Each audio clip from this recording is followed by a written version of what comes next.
Threats, weapons, and unanswered questions. Barrow County families say it is time for change. Tonight, parents and students spoke in front of the Board of Education, pushing for real solutions and more safety measures nearly 7 months after a shooting took the lives of 2 students and 2 teachers at Apalachee High School.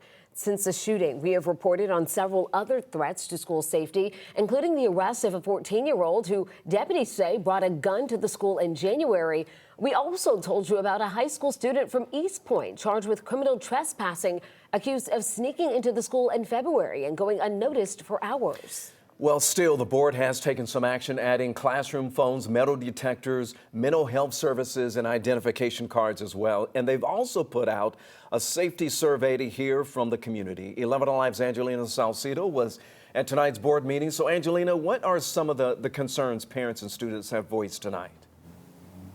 Well, Ron, they would really like to bridge the gap between communication. They talked about adding hallway monitor to certain schools, especially after a recent incident on March 31st where a middle school student went missing for several hours. They talked about J Hall, where the shooting happened at Apalachee High School, and what they're going to be doing with J Hall moving forward. And the Board of Education was open and receptive to their concerns. And listen, they know that these concerns are valid. They also know that the pain and trauma that this community feels won't go away anytime soon.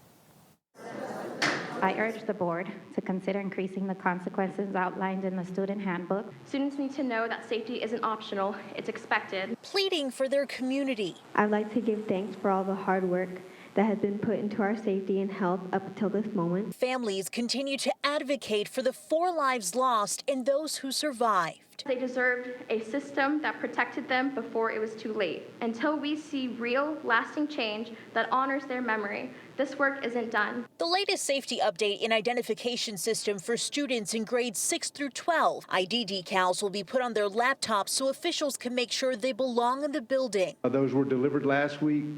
Here, we got those out into the schools this week, and they are going on the laptops. Should be done by the end of the week. I'm told the process is going well. The update, welcome news. I was grateful that they announced the new progress for the decals. Sasha Contreras, a junior at Apalachee High School. She's been outspoken since the shooting, helping push for a weapons detection system and other safety measures. Coming back from that, I was just kind of all over the place. So I think definitely it's helped me a lot. And my students, my peers and my friends, they're glad to see progress too. With the year close to an end, there's a focus on healing too. To see how we can heal and live in this new reality, and it's a new normal.